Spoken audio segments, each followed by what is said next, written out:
கர்த்தர் நோக்கி எப்படி வேண்டுதல் பண்ண வேண்டும், எப்படி விண்ணப்பம் பண்ண வேண்டும் என்பதை குறித்து நாம் கேட்ட பிரகாரமாக சற்று நேரம் அவரை நோக்கி வேண்டுதல் பண்ணினோம்.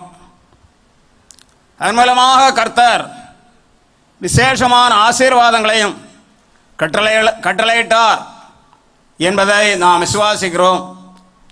அல்லேலூயா ஸ்தோத்திரம், அல்லேலூயா ஸ்தோத்திரம், அல்லேலூயா ஸ்தோத்திரம். மனுஷன் மிகவும் மேன்மையானவனாக இருக்கும்படியாக மனுஷனை உண்டாக்கினார். பிரமிக்கப்படத்தக்க அதிசயமானவனாக மனுஷனை உருவாக்கினார். அவ்விதமாக மகா உன்னதமான ஆசீர்வாதங்களுக்கு உட்பட்டவனாக உண்டு பண்ணினார். மகிமையானவனாக படைத்தார், விசேஷமானவனாக படைத்தார்.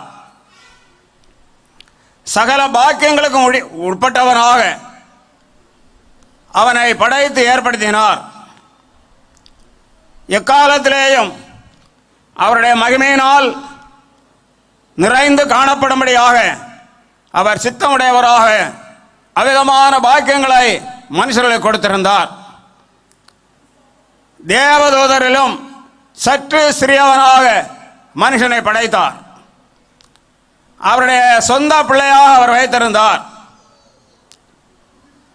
அவருடைய சொந்த ஜனமாக அவர்களை வைத்து சகலவற்றையும் ஆளுகை அதிகாரத்தை அவர்களை கொடுத்து அவர்களை விசேஷித்தவர்களாக காணப்பட செய்தார். தேவர்கள் தேவனுடைய பிள்ளைகள் என்றதான நாமத்தை அவர்களை சூட்டியிருந்தார். ஆனால் அவர்கள் விழுந்து போனார்கள். 82வது சங்கீதம் 6-7 வசனங்களை வாசியுங்கள். நீங்கள் தேவர்கள் என்றும் நீங்கள் எல்லாரும் உன்னதமானவரின் மக்கள் என்றும் நான் சொல்லியிருந்தேன். ஆனாலும் நீங்கள் மனுஷரை போல செத்து லோக பிரபுக்களில் ஒருவனை போல் விழுந்து போவீர்கள். நீங்கள் தேவர்கள் என்றும் தேவனுடைய புத்திரர், தேவனுடைய பிள்ளைகள், உன்னதமானவரின் மக்கள் என்றும் தேவன் சொல்லியிருந்தார். இது யார் சொன்னது? தேவன் சொன்னது. நீங்கள் தேவர்கள், உன்னதமான தேவனுடைய மக்கள். தேவன் மனுஷனை அழிவுக்குரியவனாக உண்டு பண்ணவில்லை, நரகத்துக்கு ஏற்றவனாக உண்டு பண்ணவில்லை. நித்திய அழிவை சொந்தமாக்கி நித்திய அழிவை அடைந்து சதா காலங்களிலும் வேதனை அடையும்படியாக உண்டு பண்ணவில்லை. இந்த உலகத்திலேயும் மனுஷர்கள் பலவிதமான வேதனைகளினாலும் துன்பங்களினாலும் பிடிக்கப்படுகிறார்கள். அவ்விதமாக துன்பப்பட்டு வேதனைப்பட்டு வேதனையோடு காணப்படும்படியாக தேவன் மனுஷனை உண்டு பண்ணவில்லை, அவருடைய பிள்ளையாக இருக்கும்படியாக உண்டு பண்ணினார். அவர் சர்வலோகத்தையும் வார்த்தையினாலே உண்டு பண்ணினவர். சர்வத்தையும் படைத்த சர்வ வல்லமையுள்ள தேவன் வானங்களை படைத்தார், பூமியை படைத்தார், சமுத்திரத்தை படைத்தார், மலைகளை படைத்தார், மரங்களை படைத்தார், மிருக ஜீவன்களை படைத்தார், ஊரும் பிராணிகளை படைத்தார்,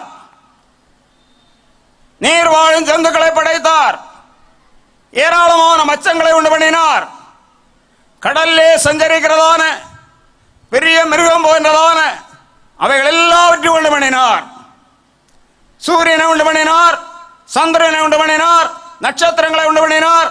எல்லாவற்றையும் உண்டு பண்ணின தேவன் எல்லாவற்றுக்கும் சொந்தமானவராயிருக்கிறார். அவருடைய சகல பாக்கியங்களையும் மனுஷர்களுக்கு கொடுத்திருந்தார். அவருடைய ஜீவ சுவாசத்தை மனிதனிடத்திலே ஊதினார். மண்ணினாலே மனுஷனை உண்டாக்கி அவருடைய ஜீவ சுவாசத்தை அவனுக்கு ஊதி அவனை மகிமையினாலும் கனத்தினாலும் முடிசூட்டி அவர் உண்டு பண்ணின எல்லாவற்றுக்கும் அதிகாரியாக வைத்தார். அவ்விதமாய் வைக்கப்பட்டிருந்ததான மனுஷன் அவைகள் எல்லாவற்றையும் இழந்து விட்டான், அதை நஷ்டப்படுத்தி விட்டான். மறுபடியும் கொடுக்கும்படியாக அவர் சித்தம் கொண்டிருக்கிறார்.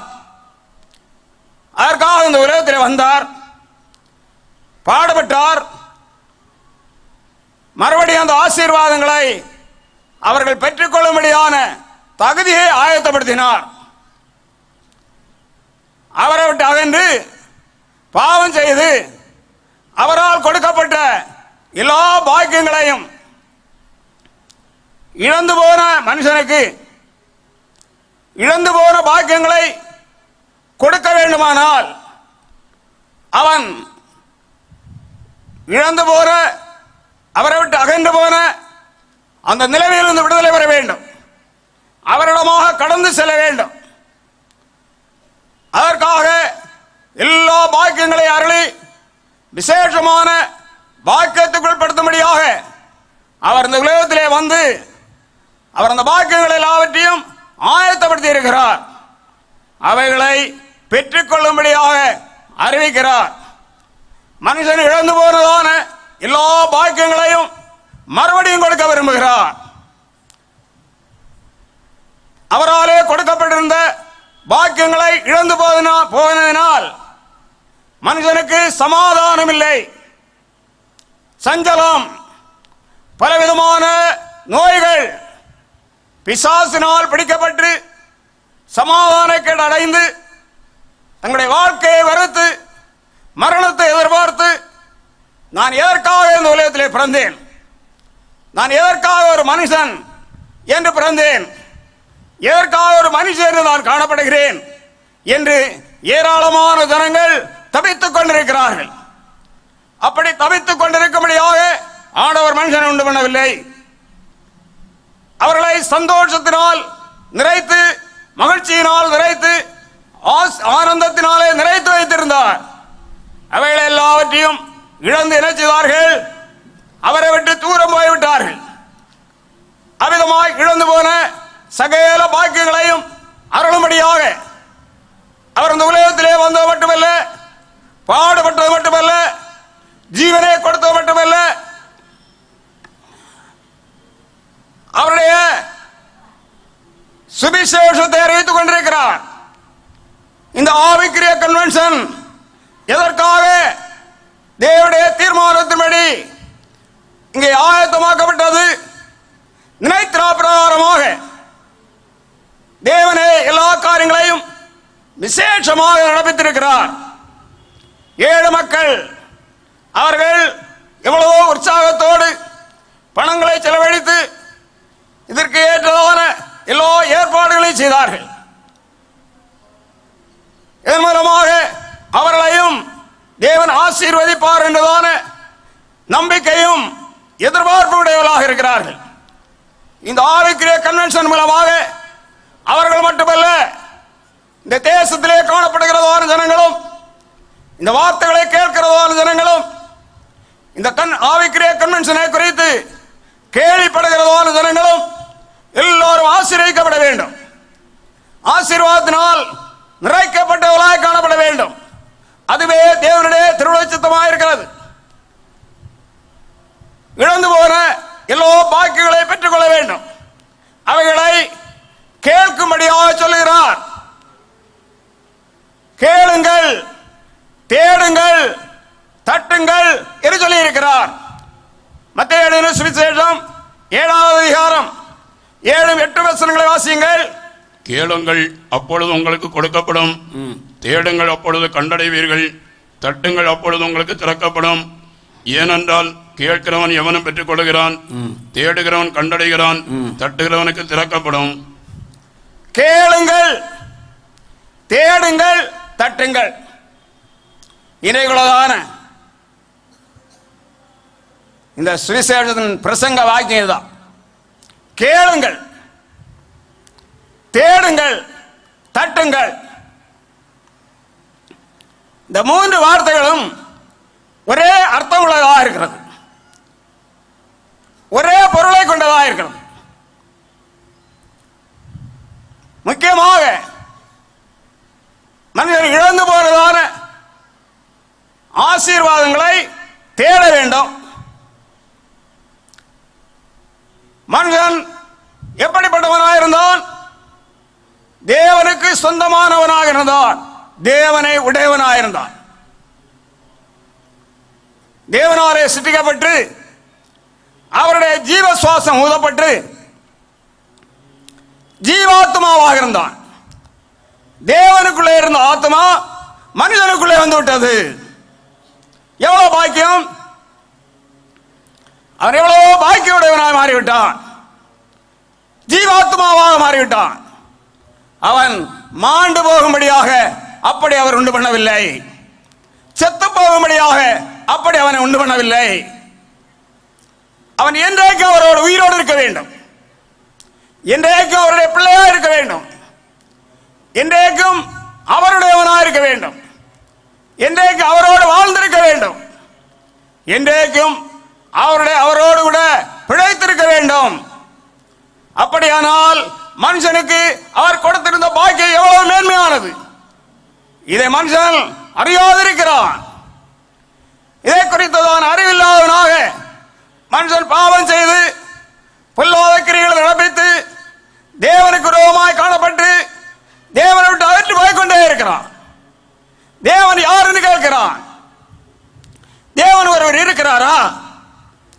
அது யார் என்று கேட்கிறான். தேவனை கண்டடைய விருப்பமற்றிருக்கிறான், தேவனுக்கு பயப்படாதிருக்கிறான். இப்படிப்பட்டவாறு மனுஷர்கள் தேவனை தேடும்படியாக சொல்கிறார். தேடு, இழந்து போனதோர் தேவனை நீ தேடி கண்டடை. தேடி கண்டடைந்தால் நீ பாக்கியசாலி ஆயிருப்பாய். அல்லேலூயா, ஸ்தோத்திரம். அல்லேலூயா, ஸ்தோத்திரம். தேவனே என் தந்தையே, நான் உம்மை தேடியே அலைந்தேனே, நான் உம்மை தேடியே அலைந்தேனே. பாவியாயிருந்தேன், பாவத்தில் மாறித்தேன், பரனை அறியாமலே.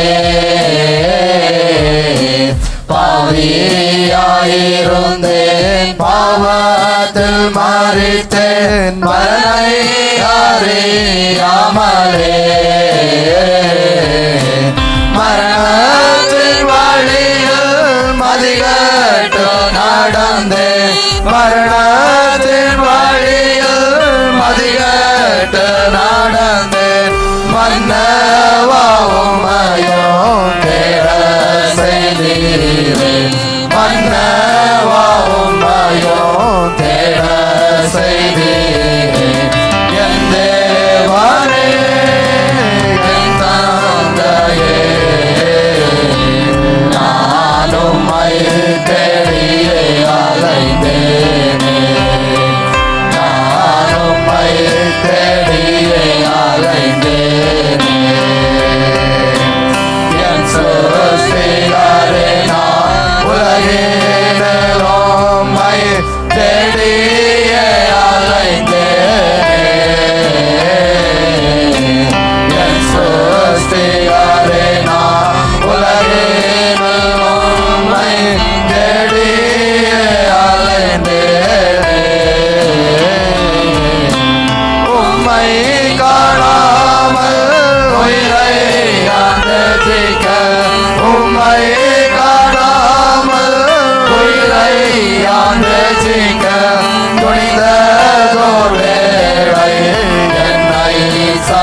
ஸ்தோத்திரம். அல்லேலூயா ஸ்தோத்திரம். அல்லேலூயா ஸ்தோத்திரம். தேடு, தேவனை இழந்து விட்டாய், தேடு என்று சொல்லுகிறார். தேவன் அவருடைய வார்த்தை அவனுக்குள்ளே வைத்திருந்தார். அவராலே கொடுக்கப்பட்டதான அவருடைய வார்த்தை இழந்தான். அவருடைய ஜீவனை அவனுக்குள்ளே வைத்திருந்தார். அவருடைய ஜீவனை இழந்தான். அவன் நல்ல விசேஷமான தெய்வீக சுகமுடையவனாக சுகத்தோடு அவனை காணப்பட செய்து கொண்டிருந்தார். அவன் சுகமுடையவனாயிருந்தான், வியாதி இல்லாதவனாயிருந்தான். சுகத்தை இழந்தான், தேவனுடைய ராஜ்யத்தை இழந்தான். தேவன் உலகம் உண்டான முதல் அவனுக்காக ஒரு ராஜ்யத்தையும் ஏற்படுத்தி வைத்திருந்தார். அவரால் ஏற்படுத்தப்பட்டதான இவைகள் எல்லாவற்றையும் இழந்தவனாக, நிர்பந்தமானவனாக மாற்றப்பட்டு விட்டான் மனுஷன். இவன் என்ன செய்ய வேண்டும்? இவனை தேட வேண்டும். தேவனற்றவனாக மாறிவிட்டான். தேவனற்றவனாக காணப்படுகிற மனுஷன் சூனியத்திலும் சூனியமாக, மாயிலும் மாயாக, நிர்பந்தமானவனாக மாற்றப்பட்டு விட்டான். ஏன் நிர்பந்தமான நிலைமை?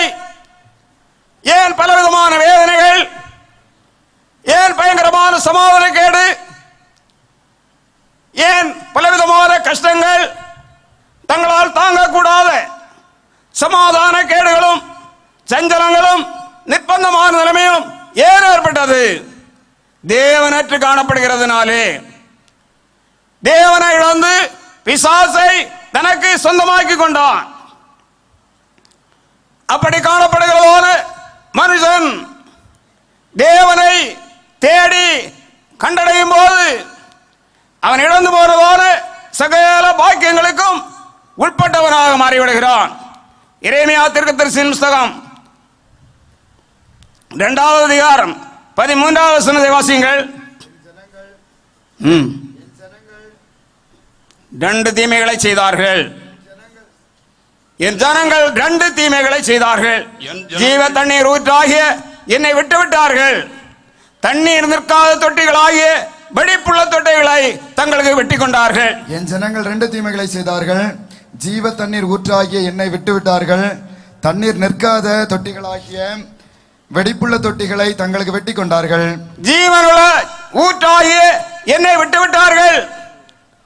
தேவன் துக்கப்படுகிறார். தேவன் மனஸ்தாபப்படுகிறார். மனுக்குலங்களை விசேஷமாக அவரோடு இருக்கும்படியாக உண்டு பண்ணி மிகுந்த பாக்கியத்தோடு வைத்திருந்தோம்.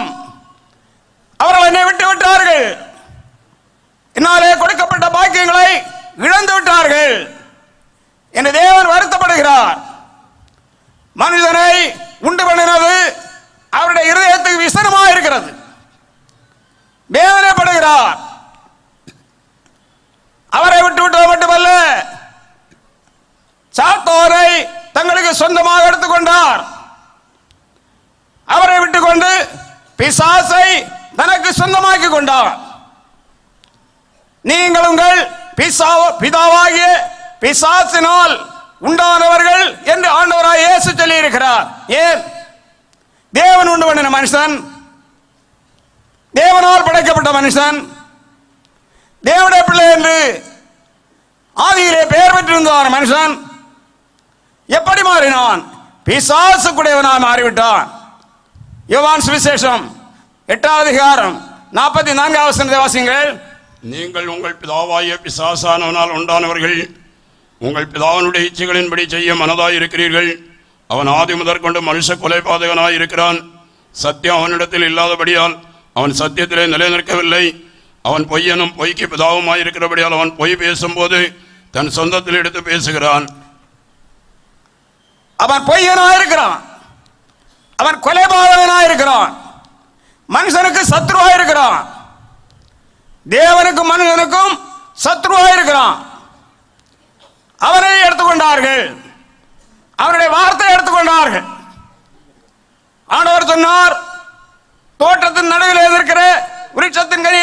புசிக்கும் நாளிலே சாகவே சாவீர்கள். அவன் என்ன சொன்னான்? நீங்கள் சாகவே சாவதில்லை. பொய். எப்பொழுது அதை புசித்தார்களோ அப்பொழுது மரணம் அவர்களுக்கு ஏற்பட்டது. அவ்விதமாய் பொய்யினால் பிடிக்கப்பட்டு பொய்யான மாயினாலே நிர்பந்தமான நிலைமையுடையவர்களாக மனுக்களங்கள் மாற்றப்பட்டு விட்டார்கள்.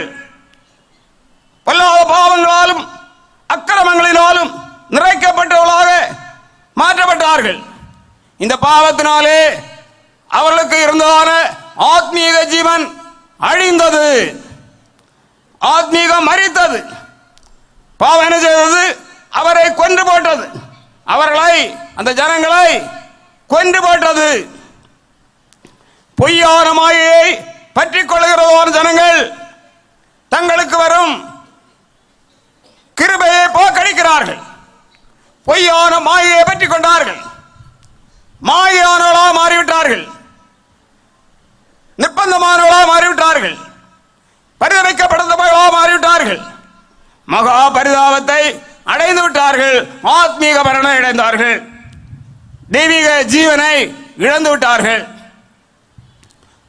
தேவனை அவர்கள் இழந்து அவருடைய வார்த்தையையும் அவர்கள் தள்ளி அவருடைய வார்த்தைகளையும் இழந்து விட்டவர்களாக இருக்கிறார்கள். அந்த வார்த்தைகளை தேவன் இப்பொழுது தெளிவுத்திட்டமாக அறிவித்துக் கொண்டே இருக்கிறார். அவருடைய வார்த்தை எப்படிப்பட்டது? ஜீவனும் வல்லமை உள்ளது. எந்த மனுஷனையும் பாவத்தை போக்க வல்லமை உள்ளது. எந்த மனுஷனுடைய பாவத்தையும் போக்க வல்லமையும் அதிகாரம் உள்ளதான வார்த்தை இப்பொழுது கர்த்தருடைய வார்த்தையின் மூலமாக அவருடைய ஆவியின் மூலமாக பேசப்பட்டுக் கொண்டிருக்கிறது. தீர்த்துக் கொள்கிற 2ஆம் அதிகாரம் 4ஆம் வசனம் வாசிக்கும் போது எங்கள் பிரசங்கத்தினாலே அவருடைய வார்த்தையை வெளிப்படுத்துகிறார். அவருடைய வார்த்தை இதோ இப்பொழுது வெளிப்படுத்தப்படுகிறது. அவருடைய வார்த்தையை ஏற்றுக்கொள். அவருடைய வார்த்தையை ஏற்றுக்கொண்டு அவராலே வருகிறதோடு விடுதலை நீ அடைவாயானால் பாக்கியசாலியாய் மாறுவாய். ஏற்ற காலங்களிலே நம்முடைய இரட்சகராகிய தேவனுடைய கட்டளையின்படி எனக்கு ஒப்புவிக்கப்பட்ட பிரசங்கத்தினாலே தமது வார்த்தையை வெளிப்படுத்தினார். அவரே அந்த வார்த்தையை ஒப்புவித்திருக்கிறார். இவைகளை பேசு, இவர்களை மனுஷனிடத்திலே சொல்லு, மனுஷனுடைய நிர்பந்தமான நிலைமை அறிவி.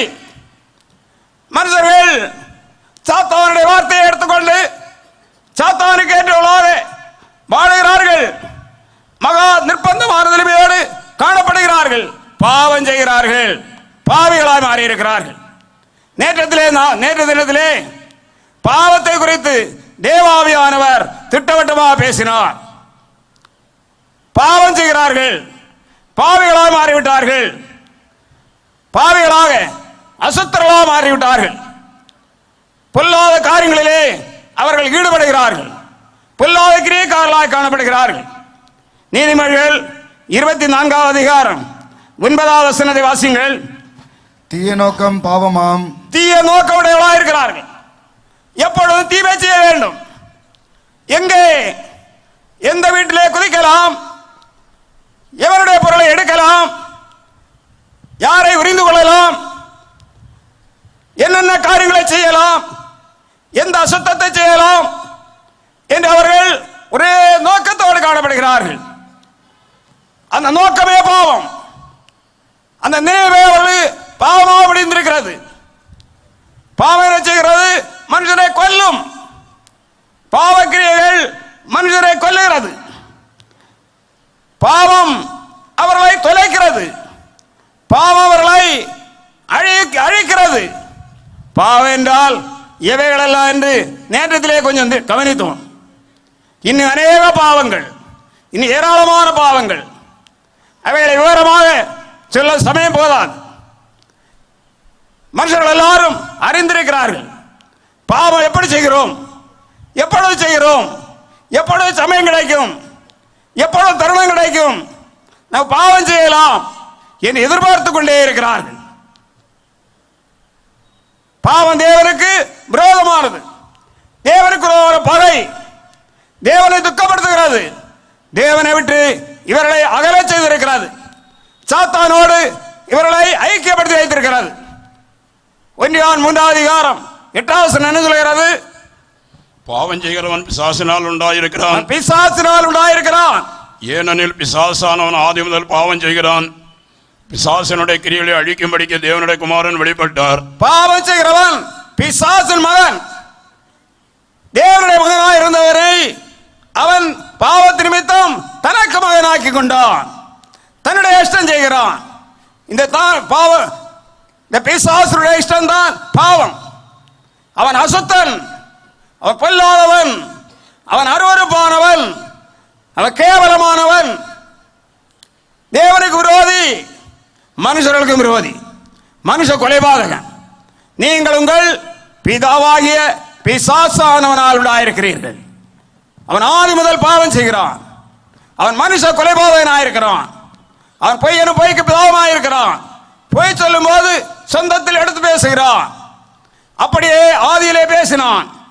அவர்களை வீழ்த்தினான், அவர்களை கெடுத்தான், பாவிகளாக மாற்றினான். நியாய தீர்ப்பு கேட்ட அனுபவத்தோடு அவர்களை காணப்பட செய்தான். தேவனை கண்டடைந்திருக்கிறாயா? அவருடைய வார்த்தையை கண்டடைந்திருக்கிறாயா? அவருடைய வார்த்தையை ஏற்றுக்கொள்கிறாயா? தேவனை கண்டடை. கர்த்தர் என்ன சொல்கிறார்? தேவனுடைய ஜனங்கள் அநேகர் தேவனை கண்டடைந்தார்கள். தேவனை கண்டடைந்ததான ஏராளமான ஜனங்கள் காணப்பட்டார்கள். அநேகர் தேவனை தேடினார்கள், கண்டடைந்தார்கள். ஏசாயா தீர்க்கதரிசி புத்தகம் 51வது அதிகாரம் 1-2 வசனங்களிலே வாசிக்கும் போது கர்த்தர் சொல்லுகிறார், ஆபிரகாமை கேள், ஆதி தகப்பனாகிய ஆபிரகாமை கேள், சாராளை கேள். வாசிங்கள். நீதியை பின்பற்றி கர்த்தரை தேடுகிற நீங்கள் எனக்கு செவி கொடுங்கள். நீங்கள் வெட்டி எடுக்கப்பட்ட கன்மலையையும் நீங்கள் தோண்டி எடுக்கப்பட்ட துறவின் குழியையும் நோக்கி பாருங்கள். உங்கள் தகப்பனாகிய ஆபிரகாமையும் உங்களை பெற்ற சாராளையும் நோக்கி பாருங்கள். அவன் ஒருவனாயிருக்கையில் நான் அவனை அழைத்து அவனை ஆசீர்வதித்து அவனை பெருக பண்ணினேன். என்ன சொல்கிறார்? கேட்டுப்பார். ஆபிரகாம் தேவனை கண்டடைந்த ஒரு மனுஷன். தேவனை அல்லாமல், தேவனை அறியாமல் காணப்பட்டதான அவனை தேவன் தம்மை வெளிப்படுத்தி அவனை அழைத்தார். வாக்கு தத்தத்தை கொடுத்தார். வாக்கு தத்தங்களை கொடுத்து அவனை விசேஷமானவனாக வைத்திருக்கிறார். எல்லா விசுவாசிகளுக்கும் தகப்பன் என்ற ஸ்தானத்தை அவனுக்கு அருளி இருக்கிறார். அந்த தகப்பனிடத்திலே கேள், அவனிடத்திலே கேள். அவன் தேவனை தரிசித்தான். தேவனை தேடின எத்தனையோ ஜனங்கள் அவரை தரிசித்தார்கள், அவரை கண்டடைந்தார்கள். இந்த கடைசி காலத்திலே அநேக ஜனங்கள் தேடினார்கள், அநேகர் கண்டடைந்தார்கள். மனப்பூர்வமாக முழு மனதோடு யார் யார் தேடினார்களோ அவர்கள் எல்லாரும் கண்டடைந்தார்கள். எரேமியா தீர்க்கதரிசி புத்தகம் 29வது அதிகாரம் 13வது வசனம் என்ன சொல்கிறது? முழு இதயத்தோடு தேடினால் நீங்கள் தேடுகள் கண்டுபிடிப்பீர்கள். உங்கள் முழு இதயத்தோடு என்னை தேடினீர்களானால் என்னை தேடுகையில் கண்டுபிடிப்பீர்கள். என்னை தேடுகையில் கண்டுபிடிப்பீர்கள். முழு இதயத்தோடு தேடின அநேகர் கண்டுபிடிக்கப்பட்டார்கள். ஒரு மனுஷன் தேவனை தேடினான். மெய் தேவன் யார் என்று தெரியாது. அவனுக்கு சமாதானம் இல்லை, அவனுக்கு ஆறுதல் இல்லை. தேவனை தேடி பார்த்தான், பல கர்மங்களை செய்து பார்த்தான், பல காரியங்களை செய்து பார்த்தான். அவனுக்கு சமாதானமே இல்லை, தேவனை கண்டடையவில்லை. மரிக்க வேண்டும் என்று தீர்மானம் பண்ணினான். அவன் நம்பி இருந்த எந்த தெய்வமும் அவனுக்கு வெளிப்படவில்லை, அவனுடைய சமாதானத்தை கொடுக்கவில்லை. அப்பொழுது அவன் மரிக்கும்படியாக ட்ரெயின் பாலத்திலே தன்னுடைய தலையை வைத்துக் கொண்டு படுத்துக் கொண்டான். ட்ரெயின் வந்து கொண்டே இருக்கிறது. திடீரென்று ட்ரெயின் பக்கத்தில் வந்ததும் அவனை தூக்கி வெளியே போட்டு விட்டது. ஒரு வல்லமை. கர்த்தராகிய கிறிஸ்து இயேசு அங்கே வெளிப்பட்டார். அவனுக்கு ஏற்றுக்கொள்ள முடியவில்லை. இந்த தேவன் வேண்டாம், இந்த தேவன் எனக்கு வேண்டாம் என்று புறக்கணித்தான். இந்த காலத்திலேயும் தேவனை காண வேண்டும் என்று அநேகர் விரும்புகிறார்கள். ஆனாலோ மெய் தேவன் யார் என்பதை அறியாதிருக்கிறார்கள், ஏற்றுக்கொள்ள மறப்பட்டிருக்கிறார்கள். தேவன் யார்? அவர் பரிசுத்தர். பாவத்தோடு விளையாடின ஒருவரும் தேவன் அல்ல. விபச்சாரங்கள், வேசித்தனங்கள், பொய்கள், களவுகள், பொல்லாத கிரியைகள் நடப்பித்து நானும் தெய்வம் என்று யார் தங்களை காட்டினார்களோ அவர்கள் தெய்வம் அல்ல, அவர்கள் மனுஷர்கள், ராட்சசர்கள் என்று கர்த்தர் வேதத்தில் சொல்லியிருக்கிறார். இந்த மனுஷன் அவன் தேடின தெய்வத்தை காணாததினால் இயேசு கிறிஸ்துவை புறக்கணித்து விட்டான். திரும்பவும் தேடினான், காண முடியவில்லை. திரும்ப இதே பிரகாரமாக ட்ரெயின் பாலத்திலே போய் படுத்தான். அன்றைக்கும் அதே பிரகாரமாக தூக்கி எறியப்பட்டு கிறிஸ்து வெளிப்பட்டார். சொன்னார், நீ ஏற்றுக்கொள்ளாவிட்டால் தண்டிக்கப்படுவாய், நீ என்னை ஏற்றுக்கொள்ளாவிட்டால் தண்டிக்கப்படுவாய் என்று அவனுக்கு சொன்ன மாத்திரத்திலே அவன் பயந்து நடுங்கிவிட்டான். அவரை ஏற்றுக்கொண்டான், அவரால் ரட்சிக்கப்பட்டான், அவரை குறித்து சாட்சி கொடுத்தான். இனி ஏராளமான ஜனங்கள் தேவனை தேடி கண்டடைந்தவர்கள் உண்டு. ஒருவன் நாஸ்திக புஸ்தகத்தை எழுதி கொண்டிருந்தான். கடைசி பக்கம் எழுத வேண்டும், அது வெளியிட வேண்டும். அப்படி இருக்கும்போது ராத்திரியிலே அவன் எழுதி கொண்டிருக்கிறதோடு இடத்திலே பயங்கரமான ஒளி வீசுகிறது. ஒரு பயங்கரமான சத்தம், இடிமுழக்கம் போன்ற சத்தம்.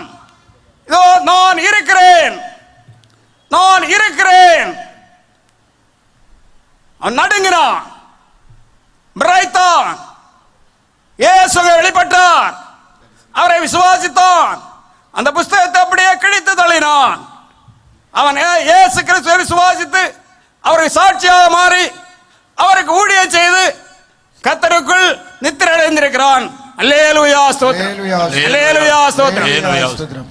கடினத்தை மாற்றி காரிருள் போக்கி கருணையால் சந்தித்தீரே.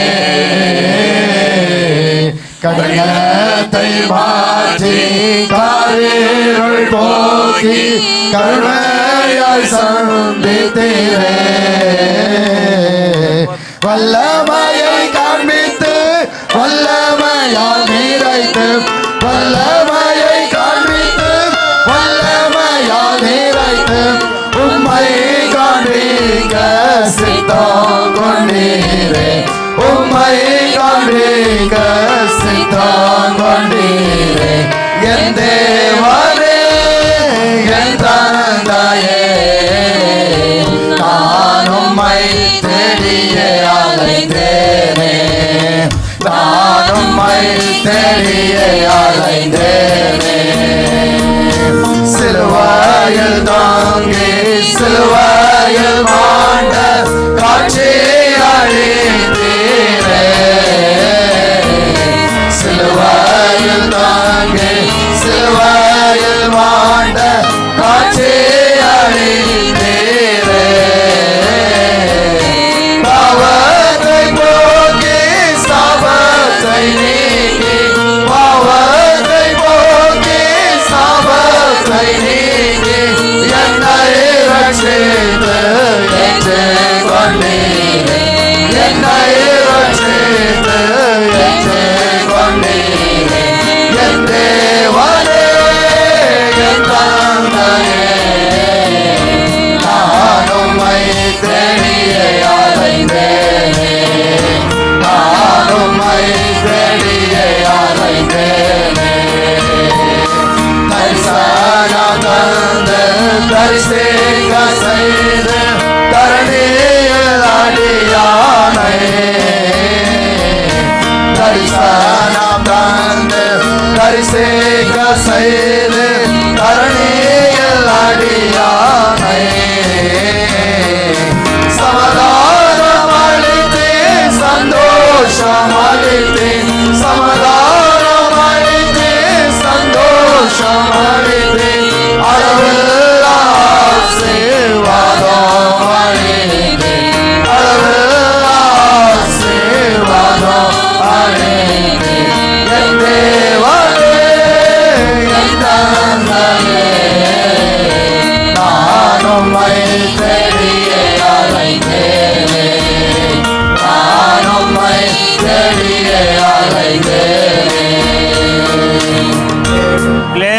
ஸ்தோத்திரம், அல்லேலூயா ஸ்தோத்திரம். முழு மனதோடு முழு இதயத்தோடு தேடுகிறதான ஜனங்களை அவர் சந்திப்பார், அவர்களுக்கு அவர்களை வெளிப்படுத்துவார். இந்த கடைசி காலத்திலே கர்த்தருடைய சபையின் ஸ்தாபகராகிய சாது தி ஜெயவனேசன் ஐயா அவர்கள் தெய்வத்தை தேடினார்கள். அநேக தெய்வங்களை அவர் தெய்வம் என்று வணங்கினார். அநேக புஸ்தகங்களை படித்தார். இரவுபகலாக பிரயாசப்பட்டார். பட்டினி இருந்தார், நிஷ்டை இருந்தார், கர்மங்களை செய்தார். அந்த புஸ்தகங்களிலே எழுதப்பட்டிருந்த எல்லாவற்றையும் குறைவில்லாமல் செய்ய வேண்டும் என்ற எண்ணத்தோடு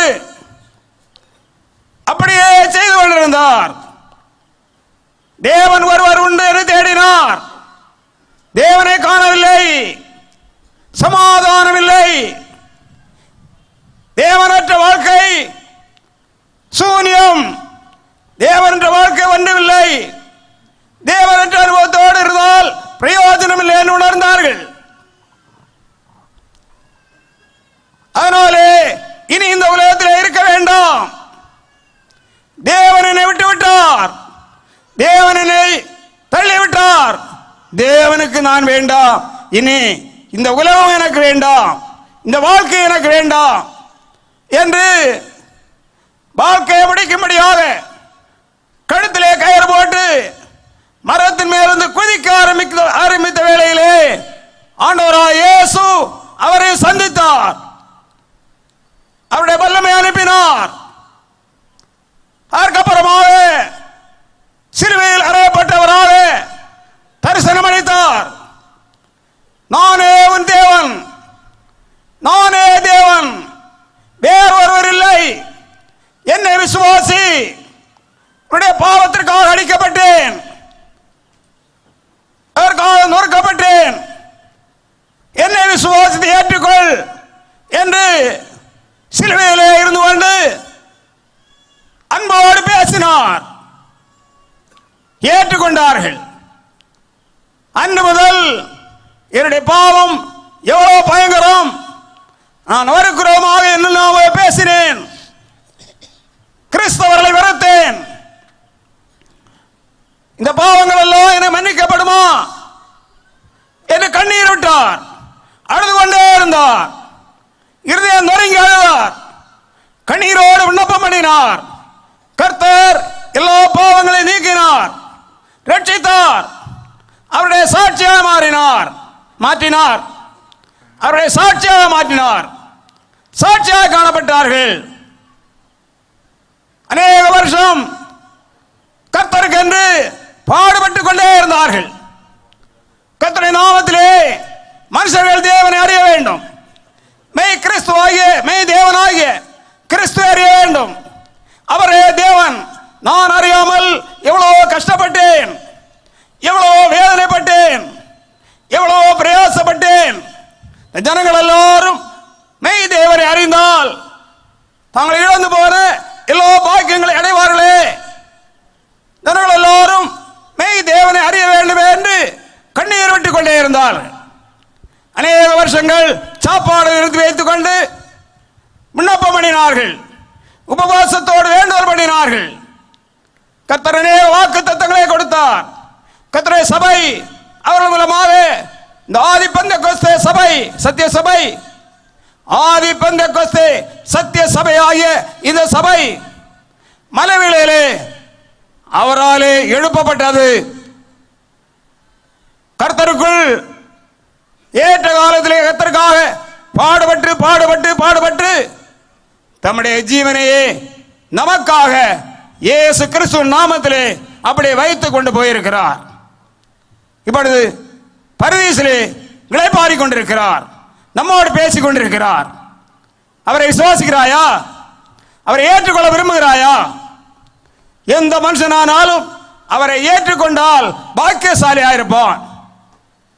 அவரை ஏற்றுக்கொள்ளும் போது பாவம் அவரை விட்டு அப்படியே போகிறது. அவன் பரிசுத்தவனாய் மாறுகிறான், பாவமற்றவனாய் மாறுகிறான். எத்தனையோ ஜனங்கள் அதற்கு சாட்சிகள். அவரை விசுவாசித்தால் நீ தேவனுடைய மகிமையை காண்பாய், அவராலே பாவ மன்னிப்பை பெறுவாய், ரட்சிப்பை அடைவாய், ஆவிக்குரியவனாக மாறுவாய்.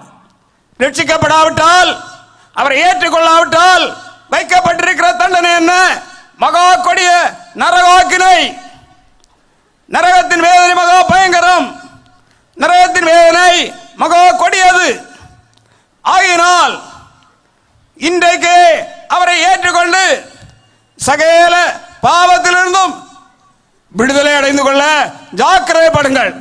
அவருக்கு ஒப்புக்கொடுங்கள், பாவ அறிக்கை செய்யுங்கள். பாவிகளாக இன்னும் வாழ்ந்து உங்களுடைய வாழ்க்கையை கெடுக்காதிருங்கள். நீங்கள் அழிந்து போகும்படியாக உண்டு பண்ணப்பட்டவர்கள் அல்ல, நித்திய வேதனை அடையும்படியாக சிற்றிக்கப்பட்டவர்கள் அல்ல. நீங்கள் நித்திய பாக்கியத்தை அடையும்படியாக தேவனாலே சிற்றிக்கப்பட்டவர்கள், உருவாக்கப்பட்டவர்கள்.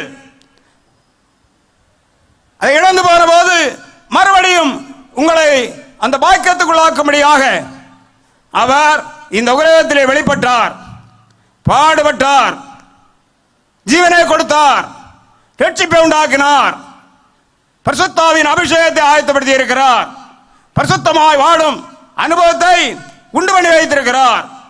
அவரை விசுவாசிக்கிறவன் அவராலே ஆசீர்வதிக்கப்படுவான். பாவிகளாக பாவத்திலே உழந்து காணப்படுகிறார்கள். பாவிகள் ரெண்டு வகுப்பானவர்களாக இருக்கிறார்கள். ரெண்டு வகுப்பு பாவிகள் உலகத்திலே இருக்கிறார்கள். ஒரு வகுப்பு யார்? சன்மார்க்கர். இன்னொரு வகுப்பு துன்மார்க்கர். துன்மார்க்கரும் சன்மார்க்கருமாக இருக்கிறார்கள். துன்மார்க்கனாயிருந்தாலும் சன்மார்க்கனாயிருந்தாலும் பாவத்துக்கு சம்பளம் உண்டு, பாவத்துக்கு சம்பளம் வைக்கப்பட்டிருக்கிறது. அந்த சம்பளத்தை பெற்றுக்கொள்ளாதிருக்கும்படியாகத்தான் ஆண்டவர் இப்பொழுது பேசுகிறார். இந்த ஆவிக்குரிய கன்வென்ஷனும் அதற்காகவே தேவன் ஆயத்தப்படுத்தி இருக்கிறார். ஒருவரும் கெட்டு போகக்கூடாது. இந்த தேசத்திலே காணப்படுகிற ஜனங்கள் அவரை அறிய வேண்டும், அவராலே ரட்சிக்கப்பட வேண்டும், அவராலே விடுவிக்கப்பட வேண்டும், நியாயத்திற்கு தப்ப வேண்டும், அழிவுக்கு தப்ப வேண்டும். அதற்காகத்தான் இந்த ஆவிக்குரிய கன்வென்ஷன். இதை அசட்டை பண்ணாமல், நிசாரமாக நினைக்காமல், தேவனாலே நியமிக்கப்பட்ட நியமம், தேவ சித்தத்தின்படி நடத்தப்படுகிறதான ஆவிக்குரிய கன்வென்ஷன் என்று நீங்கள் அறிவீர்களானால், இந்த தேசத்திலே காணப்படுகிற ஒவ்வொருவரும் அறிந்து கொள்வீர்களானால், இந்த தேசமே ஆவிக்குரிய தேசமாக மாறும்.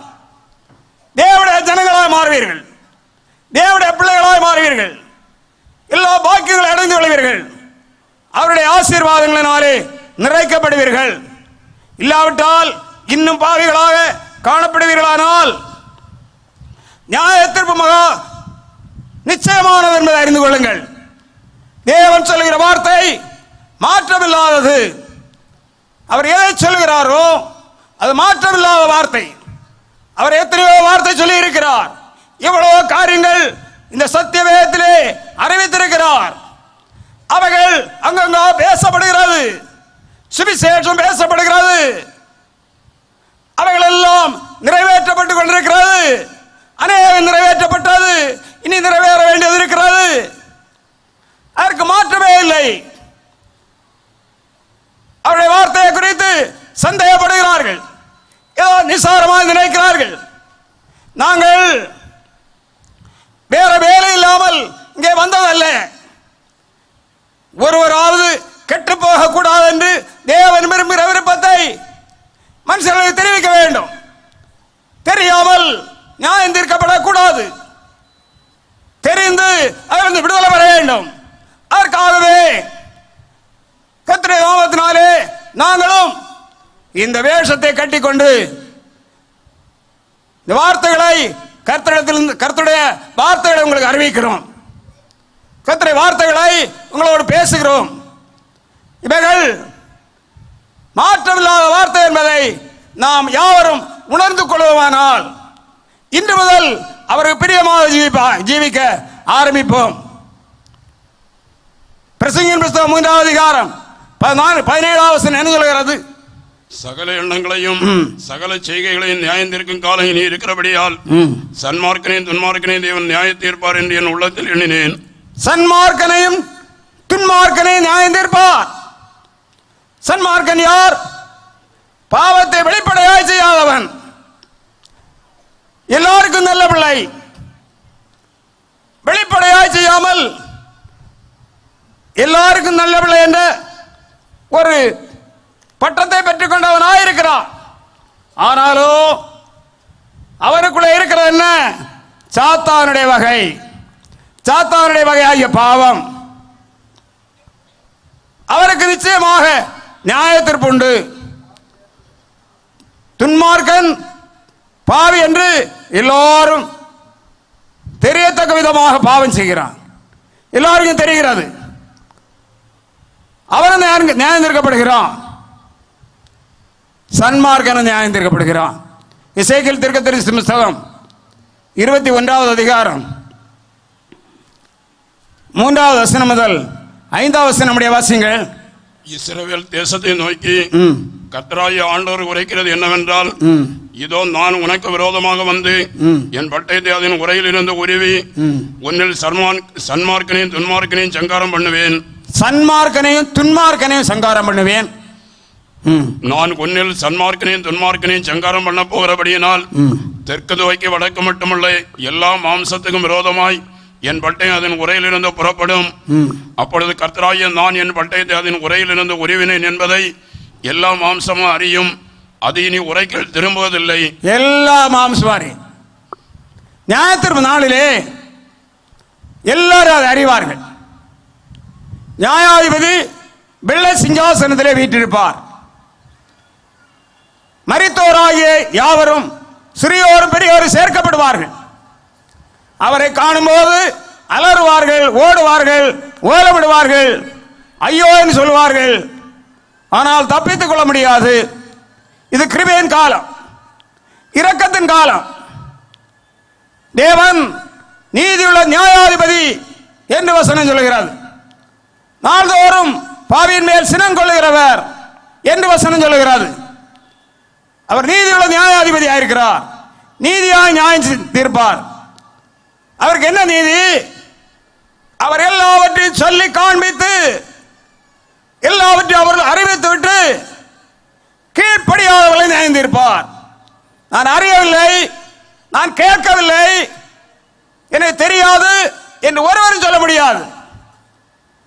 அவ்விதமாக எல்லா காரியங்களையும் அவர் அறிவித்துக் கொண்டு நியாய தீர்ப்புக்கு ஏற்ற காரியம் எது, நரகத்துக்கு ஏற்றதான காரியம் எது என்பதை அவர் அறிவிப்பார்.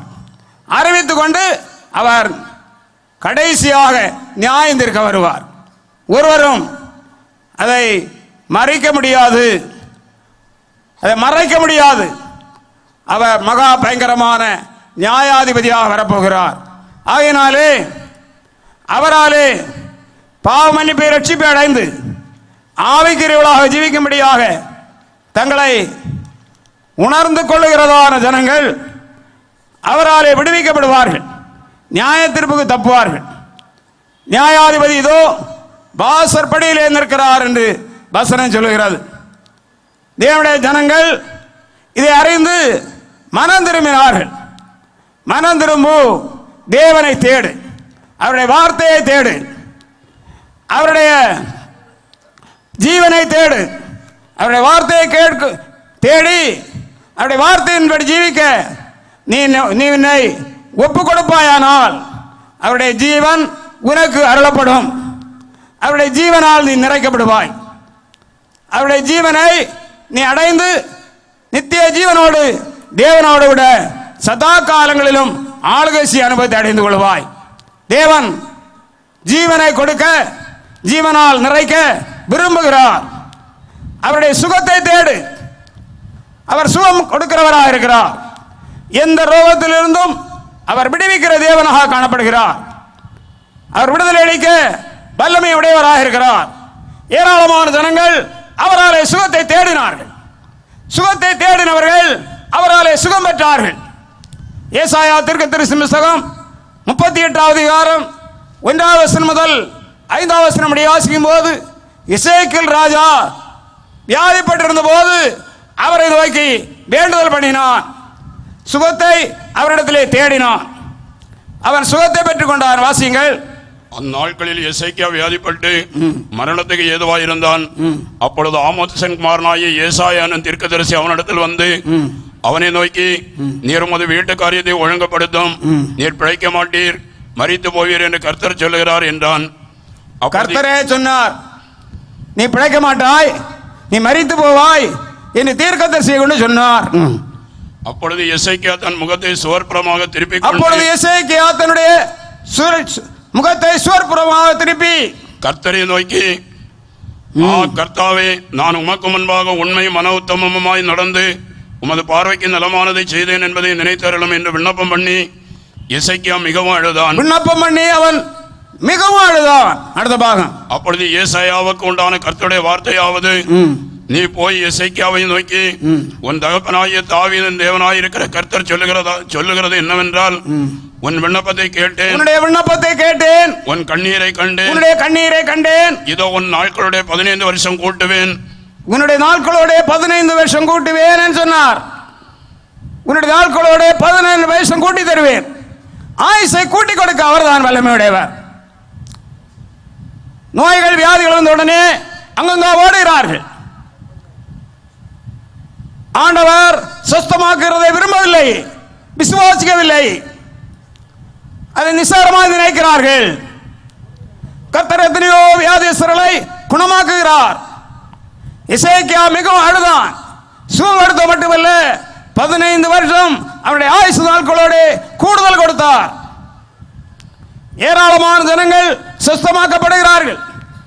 இன்றைக்கும் அதே பிரகாரமாக சுஸ்தமாக்கப்படுகிறார்கள். ஆசா என்றதான ஒரு ராஜா தேவனுக்கு ஏற்றவனாக ஒரு காலளவில் ஜீவித்தான். அதுக்கப்புறமாக தேவனுக்கு விரோதமாக மாறினான். அவன் தேவகோபத்தினாலே வியாதிப்பட்டான். அவன் 2 வருஷம் அந்த வியாதியினாலே பாதிக்கப்பட்டு வேதனைப்பட்டான். அவன் தேவனை தேடவில்லை, வேறு பரிகாரிகளை தேடினான். அவன் தேவகோபத்தினாலே மாண்டு மடிந்து போனான். தேவனுடைய ஜனங்களோ பாக்கியசாலிகளாக இருக்கிறார்கள். அவர் உயிரோடு அவர்களை வைக்க வல்லமையும் அதிகார உடையவராக இருக்கிறார். 40வது சங்கீதம் 3வது வசனம் என்ன சொல்கிறது? வியாதியாயிருக்கிறவனை கர்த்தர் தாங்குவார். அவருடைய ஜனங்கள் வியாதிப்பட்டிருக்கும் போது கர்த்தர் தாங்குகிறார். அவருடைய வியாதி படுக்கையை மாற்றுவேன் சொல்லி இருக்கிறார். வாசிங்கள். நமது தேவனை துதிக்கும் புதுப்பாட்டை அவர் என் வாயிலை கொடுத்தார். படுக்கையின் மேல் வியாதியாய் கிடக்கிற அவனை கர்த்தர் தாங்குவார். வியாதியாய் இருக்கிற அவனை கர்த்தர் தாங்குவார். 41வது சங்கீதம் 3வது வசனம். படுக்கையின் மேல் வியாதியாய் கிடக்கிற அவனை கர்த்தர் தாங்குவார். படுக்கையின் மேல் வியாதியாய் கிடக்கிறதான அவருடைய ஜனங்களை அவர் தாங்குவார். அவனுடைய வியாதியிலே அவன் படுக்கை முழுவதை மாற்றி போடுவேர். அவனுடைய வியாதியிலே அவனுடைய வியாதி படுக்கை அப்படியே நீக்கி திரும்ப உயிர் கொடுக்கிறார். வியாதி அகற்றுகிறார். வியாதியில பல கஷ்டங்கள் இருக்கிறது. அவருடைய ஒரு தாங்குதல், அவருடைய ஒத்தாசை அவனுக்கு கொடுக்கப்படுகிறது. அந்த ஒத்தாசையோடு கூட அவன் ஆண்டவரை நோக்கி தன்னுடைய பாவங்களை அறிக்கையிடுகிறான். அவனை குணமாக்குகிறார், சுகம் கொடுக்கிறார். அவன் சுத்தமாக்கப்பட்டவனாக மாறுகிறார். அவர் ஏராளமான ஜனங்களை குணமாக்குகிறார். கர்த்தராகிய கிறிஸ்து இயேசு அநேக ஜனங்களை சுகம் கொடுத்தார். அவரை தேடி வந்த சகல ஜனங்களையும் சுகம் கொடுத்தார். மார்க்கோவின் சுவிசேஷம் 5வது அதிகாரம் 25வது வசனம் முதல் 30வது வசனம் வாசிக்கும் போது, அப்பொழுது 12 வருஷமாய் பெரும்பாடுள்ள ஒரு ஸ்திரீ 12 வருஷமாய் பெரும்பாடுள்ள ஒரு ஸ்திரீ அநேக வைத்தியர்களால் மிகவும் வருத்தப்பட்டு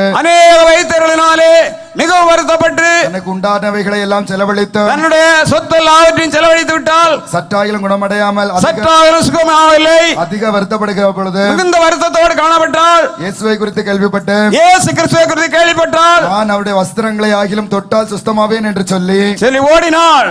ஜனக்கூட்டத்துக்குள்ளே அவருக்கு பின்னாக வந்து அவர் ஜனக்கூட்டத்துக்குள்ளே வந்து அவருடைய வஸ்திரத்தை தொட்டாள். அவருடைய வஸ்திரத்தை தொட்டாள். உடனே அவருடைய உதிரத்தின் ஊரல் நின்று போயிற்று. அப்படி அவள் சுஸ்தமாக்கப்பட்டாள். அந்த வேதனை நீங்கி ஆரோக்கியம் அடைந்ததை அவள் தன் சரீரத்தில் உணர்ந்தாள். தன்னுடைய சரீரத்திலே அவள் சரியா உணர்ந்தாள். அவ்விதமாக மகிமையான விசேஷமான விடுதலையை தேவனாலே அடைந்து கொண்டாள். 34வது வசனம் வாசியுங்கள். அவர் அவளை பார்த்து, மகளே, உன் விசுவாசம் உன்னை ரட்சித்தது, நீ சமாதானத்தோட போய் உன் வேதனை நீங்கி சுகமாயிரு என்றார். என்ன கிடைத்தது? ரட்சிப்பு கிடைத்தது, சமாதானம் கிடைத்தது, பூர்ண சுகம் கிடைத்தது. நீ வேதனை நீங்கி சுகமாயிரு. தேவன் தான் பூர்ண சுகம் கொடுக்க வல்லவர், பரிபூர்ண சுகம் கொடுக்க வல்லமடைவராயிருக்கிறார். அவரை தேடி வந்த எத்தனையோ ஜனங்கள், ஏராளமான ஜனங்களுக்கு அவர் சுகம் கொடுத்தார். அதற்கப்புறமாக அவருடைய ஊழியக்காலுக்கு அவருடைய சீர்திருத்தத்திலே அதிகாரம் கொடுத்தார். நீங்கள் போங்கள், வியாதிகளை குணமாக்குங்கள், பிசாசுகளை துரத்துங்கள், சுவிசேஷத்தை பிரசங்கியுங்கள் என்று அவருடைய ஊழியக்காலுக்கு அதிகாரம் கொடுத்தார். மத்தேயு எழுதின சுவிசேஷம் 10வது அதிகாரம் 1வது வசனத்தை வாசியுங்கள். மத்தேயு 10வது அதிகாரம் 1வது வசனம். அப்பொழுது அவர் தம்முடைய 12 சீஷர்களையும் தம்மிடத்தில் வரவழைத்து அசுத்த ஆவிகளை துரத்தவும், அவருடைய சீஷர்களை வரவழைத்து அசுத்த ஆவிகளை துரத்தவும், சகல வியாதிகளையும் சகல நோய்களையும் நீக்கவும் அவர்களுக்கு அதிகாரம் கொடுத்தார். சகல வியாதி, இன்ன வியாதி என்று கிடையாது. காய்ச்சலோ, ஒரு சிறிய வயரடியோ, ஒரு சின்ன புட்டு வியாதிகளோ அல்ல, சகல வியாதிகள், சகல வியாதிகளையும் சகல நோய்களையும் குணமாக்க அவர்களுக்கு அதிகாரம் கொடுத்து, அந்த 12 அப்போஸ்தலருடைய நாமங்களாவன அதிகாரம் கொடுப்பதும் அதிகாரம் கொடுத்தார். அவ்விதமாக அவர்கள் குணமாக்கினார்கள். 8வது வசனம் வாசியுங்கள். வியாதி உள்ளவர்களை சுத்தமாக்குங்கள், வியாதி உள்ளவர்களை சுத்தமாக்குங்கள், குஷ்டரோகிகளை சுத்தம் பண்ணுங்கள், குஷ்டரோகிகளை சுத்தம் பண்ணுங்கள், மரித்தோரை எழுப்புங்கள், மரித்தோரை எழுப்புங்கள், பிசாசுகளை துரத்துங்கள், பிசாசுகளை துரத்துங்கள், இலவசமாய் பெற்றீர்கள், இலவசமாய் கொடுங்கள், இலவசமாய் கொடுங்கள். இலவசம். அவருடைய ஊழியக்காரர்கள் சாட்சிகள் எண்ணெய் பூசி குணமாக்கினார்கள். 6வது அதிகாரம் 13வது வசனம் வாசிக்கும் போது, மார்க்கு சுவிசேஷம் 6வது அதிகாரம் 13வது வசனம் வாசிக்கும் போது, எண்ணெய் பூசி குணமாக்கினார்கள். அநேகம் பிசாசுகளை துரத்தி அநேகம் நோயாளிகளை எண்ணெய் பூசி சுத்தமாக்கினார்கள். எண்ணெய் பூசி சுத்தமாக்கினார்கள். அவ்விதமாக அவர்கள் மூலமாக ஏராளமான ஜனங்கள் சுத்தமாக்கப்பட்டார்கள். விசேஷமான ஆசீர்வாதங்களை அடைந்து கொண்டார்கள். தேவனுடைய ராஜ்யத்திற்கு ஏற்றவர்களாக மாறினார்கள். ஆகையினாலே அவருடைய ராஜ்யத்தையும் கூட தேட வேண்டும். இந்த ஜனங்கள் எதை இழந்தார்கள்? அவருடைய ராஜ்யத்தை இழந்தார்கள். அவருடைய ராஜ்யத்தை இழந்த போது அவர்களுக்கு எதை அவர்கள் எடுத்துக்கொண்டார்கள்? நரகத்தை எடுத்துக்கொண்டார்கள். தேவனுடைய ராஜ்யத்தை இழந்து நரகத்தை சொந்தமாக்கி விட்டார்கள். நரகம் என்பது மகா பயங்கரமானது. நரகம் மகா கொடியது. தேவனுடைய ராஜ்யத்தை இழந்தார்கள், நரகத்தை தங்களுக்கு சொந்தமாக்கி கொண்டார்கள். இவர்கள் என்ன செய்ய வேண்டும்? தேவனுடைய ராஜ்யத்தை தேட வேண்டும். முதலாவது தேவனுடைய ராஜ்யத்தையும் அவருடைய நீதியை தேடுங்கள். நரகம் எப்படிப்பட்டது? மகா பயங்கரமானது. நரகத்துக்கு போக வேண்டாம்.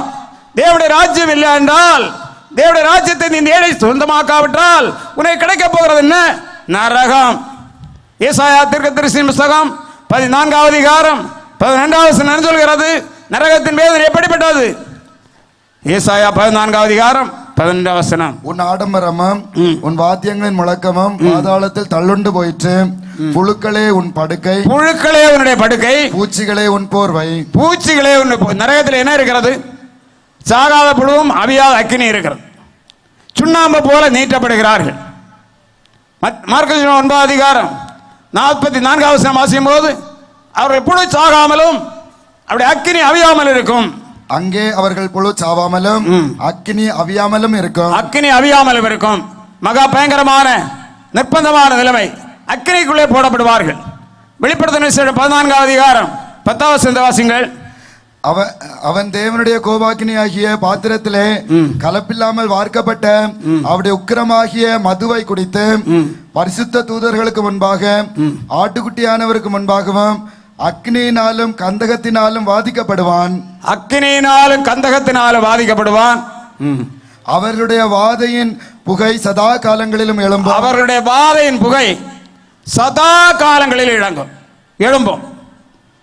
யார் தேவனுடைய ராஜ்யத்திற்கு அபாத்திரராக இருக்கிறார்களோ அவருடைய சுவிசேஷத்தை கேட்டு பாவங்களை அறிக்கை பண்ணி இரட்சிப்பை சொந்தமாக்கி பரிசுத்த ஜீவியம் செய்து பரிசுத்தவான்களாய் காணப்பட்டு தேவனுடைய சுவிசேஷத்தின்படி தேவனுடைய ராஜ்யத்திற்கு ஏற்ற அனுபவத்தோடு யார் காணப்படுகிறார்களோ அவர்கள் பாக்கியவான்கள். அவருடைய ராஜ்யத்திலே பிரவேசிக்காவிட்டால் சதா காலங்களிலும் அவர்கள் பாதிக்கப்படுவார்கள். அவருடைய புகை சதா காலங்களில் எழும்பிக் கொண்டே இருக்கும். நித்திய வேதனை, பயங்கரமான நியாய தீர்ப்பு, கொடிய நரகாக்கினை, நரகத்தின் வேதனை ஒருவரால் சகிக்க முடியாது. ஆகினால் ஒருவரும் இந்த நரகத்துக்கு போகக்கூடாது என்றுதான் இன்றைக்கு இந்த வார்த்தைகள் அறிவிக்கப்படுகிறது. இந்த ஆவிக்குரிய கன்வென்ஷனிலே நேற்று அறிவிக்கப்பட்டது, இன்றைக்கு அறிவிக்கப்படுகிறது. உன்னை உணர்ந்து கொள். கர்த்தருடைய வார்த்தைகள் கேட்கிற ஒவ்வொருவரும் உணர்ந்து கொள்ளுங்கள். உலகம் உங்களை தப்புவிக்காது, உலக ஆசாபாசம் உங்களை தப்புவிக்காது, உலக சிநேகம் உங்களை தப்புவிக்காது, உங்களுடைய பட்டம் பதவிகள் உங்களை தப்புவிக்காது, உங்களுடைய உயர்வுகளோ உங்களுடைய ஐஸ்வர்யங்களோ உங்களுடைய மேன்மைகளோ படிப்புகளோ யாதென்றும் உங்களை தப்புவிக்கவே மாட்டாது. பாவங்களை அழிக்கும், பாவங்களை பயங்கரமான நரகத்துக்குள்ளாக்கும். நரகத்தின் வேதனை மகா பயங்கரமானது. பரலோக ராஜ்யத்தின் பாக்கியமோ மகா சந்தோஷம். அவருடைய ராஜ்யத்தை தேடு, முதலாவது தேவனுடைய ராஜ்யத்தை தேடு, அதற்கப்புறம் இவைகள் எல்லாம் உனக்கு தருவேன் சொன்னார். வாசியுங்கள் மத்தேயு சுவிசேஷம். முதலாவது தேவனுடைய ராஜ்யத்தையும் அவருடைய நீதியையும் தேடுங்கள். முதலாவது தேவனுடைய ராஜ்யத்தை அவருடைய நீதியை தேடுங்கள், அப்பொழுது இவைகள் எல்லாம் உங்களுக்கு கூட கொடுக்கப்படும். அப்பொழுது உங்களுக்கு என்ன தேவையோ ஆண்டவர் அறிவார். உங்களுக்கு தேவையானது எதுவோ அதை கர்த்தர் அறிந்திருக்கிறார். உங்களுக்கு இவைகள் எல்லாம் தேவை. உலகத்திலே உங்களுக்கு சொத்துக்கள், பணங்கள், புசிப்பு, குடிப்புக்கு எல்லாம் உங்களுக்கு தேவை. அதை அவர் ஆண்டவர் அறிந்திருக்கிறார். ஆகையினாலே மனுஷனை உண்டு பண்ணுகிறாருக்கு முன்னே அவைகளை தான் உண்டு பண்ணினார்.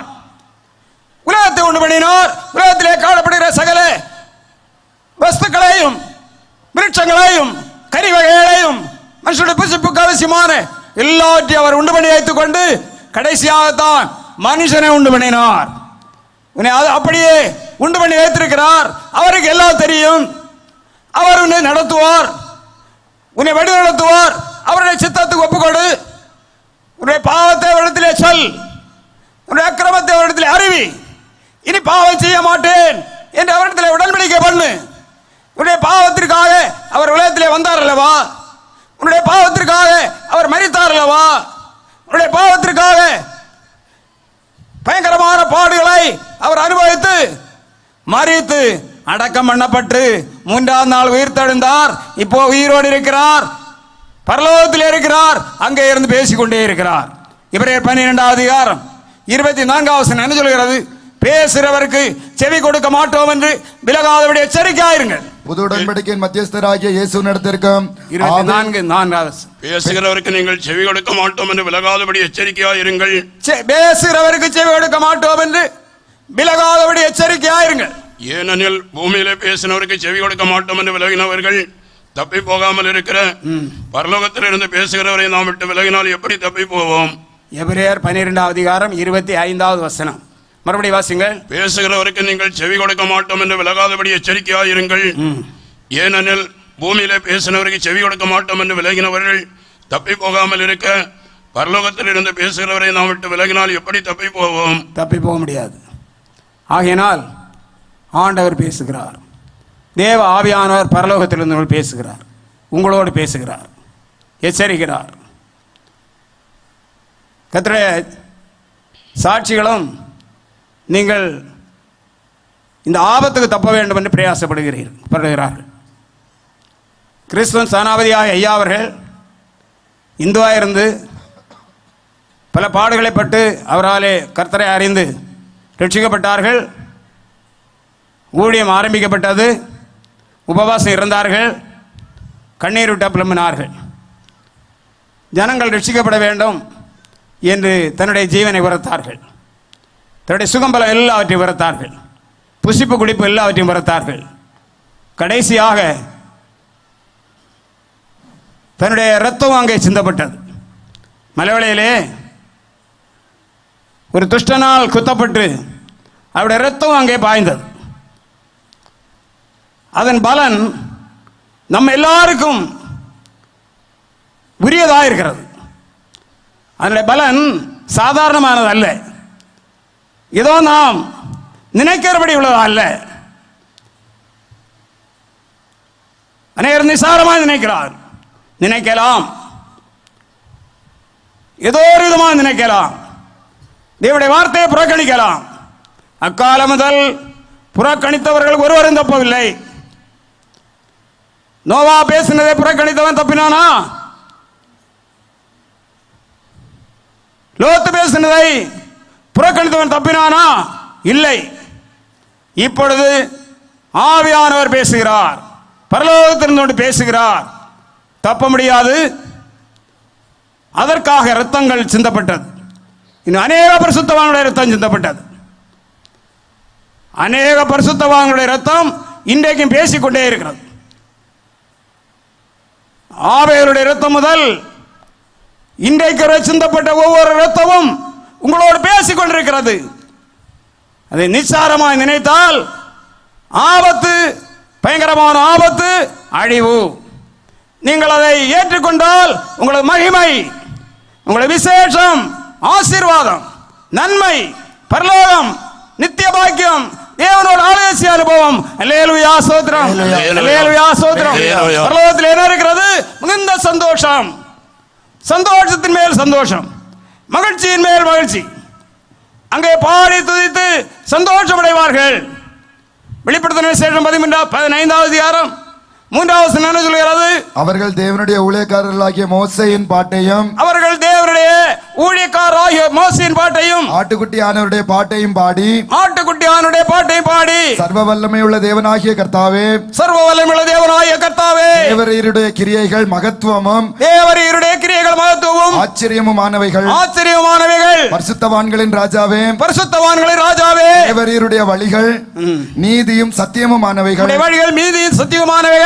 கர்த்தாவே, யார் உமக்கு பயப்படாமலும் உமது நாமத்தை மகிமைப்படுத்தாமலும் இருக்கலாம். யார் மகிமைப்படுத்தாமலும் இருக்கலாம். அப்படி இருந்தால் தப்ப முடியாது என்பது. அப்படி இருந்தால் தப்ப முடியாது. யார் மறுபடி வாசிங்கள். கர்த்தாவே, யார் உமக்கு பயப்படாமலும் உமது நாமத்தை மகிமைப்படுத்தாமலும் இருக்கலாம். உம்முடைய நாமத்தை மகிமைப்படுத்தாமலும் இருக்கலாம். தேவரீர் ஒருவரே பரிசுத்தர், நீர் ஒருவரே பரிசுத்தர். எல்லா ஜாதிகளும் வந்து உமக்கு முன்பாக தொழுது கொள்வார்கள். தொழுது கொண்டே ஆக வேண்டும். எந்த ஜனமானாலும் அவரே தொழ வேண்டும், இயேசுவே தொழ வேண்டும். அதற்கென்றுதான் கர்த்தருடைய ஸ்தானாபதி அதிகமாய் பாடுபட்டார்கள். கர்த்தர் அநேக வாக்குத்தத்தங்களை கொடுத்தார். அந்த வாக்குத்தத்தின்படி இப்பொழுதும் கிரியை செய்து கொண்டிருக்கிறார். இந்நாளிலேயும் கர்த்தருடைய ஸ்தானாபதி பின்பு கர்த்தருடைய சபையிலே அமிதமான பாடுகள் கர்த்தருடைய சாட்சியின் மூலமாக நடைபெற்றுக் கொண்டிருக்கிறது. இன்னும் அநேக சாட்சிகள் பாடுபட்டார்கள். அநேக சாட்சிகள் கர்த்தருடைய சபையாகிய ஆதிபந்தேகோஸ்து சபை மலைவளை சபையிலே ஏராளமானவர்கள் அநேகர் பாடுபட்டு பசி அனுபவித்து தங்களுடைய ஜீவனை அப்படியே தேவனுடைய பாதத்திலே படைத்திருக்கிறார்கள். இன்றைய பேசிக் கொண்டிருக்கிறார்கள். இப்பொழுதும் பாடுகள். இது விளையாட்டுத்தனம் அல்ல. நாங்கள் யார்? நாங்கள் எதற்காக புறப்பட்டிருக்கிறோம்? நாங்கள் எங்களுக்காக அல்ல, உங்களுக்காகவே பிழைக்கிறோம். இந்த ஜனங்களுக்காகவே பிழைக்கிறோம். உங்களுக்காகவே வாழுகிறோம். உங்களுக்காகவே கர்த்தருடைய நாமத்திலே எங்களை அர்ப்பணித்திருக்கிறோம். உங்களுக்காகவே எங்களை அப்படியே படைத்திருக்கிறோம், கொடுத்திருக்கிறோம். விசுவாசிக்கிறாயா? நம்புகிறாயா? நாங்கள் எங்கள் குடும்பத்துக்கோ, இனஜன பந்துக்களுக்கோ, சொந்தக்காரர்களுக்கோ உரியவர்கள் அல்ல, உங்களுக்குரியவர்கள், உலகத்துக்குரியவர்கள். உலகத்துக்கு உலகம் தப்ப வேண்டும், உலகம் விடுவிக்கவே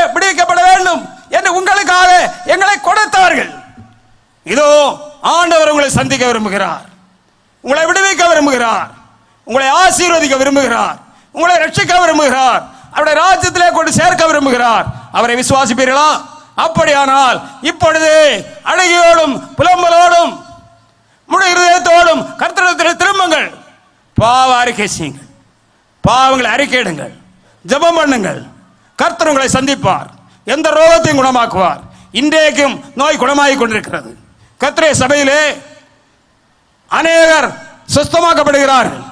தீராத வியாதிகள், மரணம் எல்லாருக்கும் உரியதுதான். தேவ சித்தத்தின்படி யாராவது மறிக்கிறது அவருக்கு சித்தமானால் அது அவருடைய சித்தம். அதை தடுக்க ஒருவரால முடியாது. அவருக்கு நாட்களை நீட்டி கொடுக்க முடியும். அப்படி கொடுத்து கொண்டிருக்கிறார். நான் என்னுடைய அடியானுடைய சாட்சியும் கூட சொல்ல வேண்டும் என்று தீர்மானித்திருந்தேன். இப்பொழுது சமயம் இல்லை. எல்லாரும் ஜெபியுங்கள். எனக்கும் அநேக வியாதியில் ஆண்டவர் விடுதலை தந்திருக்கிறார், சுகத்தோடு வழி நடத்துகிறார். வயதானாலே கொஞ்சம் பலவீனம் இருக்கிறது அல்லாமல் நான் சுகமாக, ஆண்டவர் என்னை சுகமாக பாதுகாக்கிறார், விசேஷமாக சுகமாக வைத்திருக்கிறார். உங்களை வைப்பார், முடிவரைந்தும் வைப்பார். நர வயதிலும் முதிர் வயதிலும் அவர் தாங்குவார், தாங்கி நடத்துகிறார், இன்னும் நடத்துவார். அதை விசுவாசிக்கிறேன். நீங்கள் விசுவாசித்தால் நீங்கள் ஆசீர்வதிக்கப்படுவீர்கள். ஆகினாலே உடனே இந்த வேளையிலே கர்த்தருடைய சமூகத்திலே உங்களை ஒப்புக் கொடுங்கள், பாவ அறிக்கை செய்யுங்கள், ரட்சிப்புக்காக ஜெபம் பண்ணுங்கள். அவர் மாத்திரம் போதும் என்று அவரை பற்றிக் கொள்ளுங்கள். உலகம் உங்களுக்கு எந்த மேன்மை தராது. உலக ஆசாபாசமோ, உலகத்தில் உள்ள எந்த பாவமோ, பாவ இன்பங்களோ ஒன்றும் எந்த மேன்மையும் உங்களுக்கு தராது. உடனடியாக விசுவாசத்தோடு ஜெபித்து கர்த்தருடைய ஆசீர்வாதங்களை அவரிடத்திலிருந்து அளவில்லாமல் பெற்றுக்கொள்ளுங்கள். கர்த்தர் உங்களை அளவில்லாமல் ஆசீர்வதிப்பாராக. கர்த்தருடைய சபைக்காக, விசேஷமாக நமக்காக பிரயாசப்பட்டு பாடுபடுகிறதான கர்த்தருடைய சாட்சிக்காக அதிகமாக ஜெபியுங்கள். எல்லாரும் அதற்காக நம்முடைய காரியங்களை, அவரவருடைய காரியங்களை நோக்கி பாருங்கள். என்னுடைய ஜீவன் எப்படி இருக்கிறது? ஆண்டவர் இது சீக்கிரமாக வரப்போகிறார். அவர் வரும்போது நான் ஆயத்தமாக இருப்பேனா, எடுத்துக்கொள்ளப்படுவேனா என்பதை உணர்ந்து அந்த அனுபவத்திற்காக பாவ அறிக்கை செய்து எல்லா குறைகளையும் அறிக்கை பண்ணி விண்ணப்பம் பண்ணுங்கள். கர்த்தர் உங்களை ஆசீர்வதிப்பார், பிள்ளைகளை ஆசீர்வதிப்பார், பெரியவரை ஆசீர்வதிப்பார். அவர் பயப்படுகிற சிறியவரை பெரியவரையும் எல்லாரையும் ஆசீர்வதிப்பார். பிள்ளைகளும் அவ்விதமாகவே கர்த்தரை விசுவாசித்து அவர் மாத்திரம் போதும். நம்முடைய இளமை பருவம், விளையாட்டு பருவம், குழந்தை பருவம், இந்த பருவங்களிலே தேவன் மாத்திரம் போதும் என்று நீங்கள் பிள்ளைகளும் அப்படி காணப்பட வேண்டும். அது ஆசீர்வாதமாக இருக்கும்.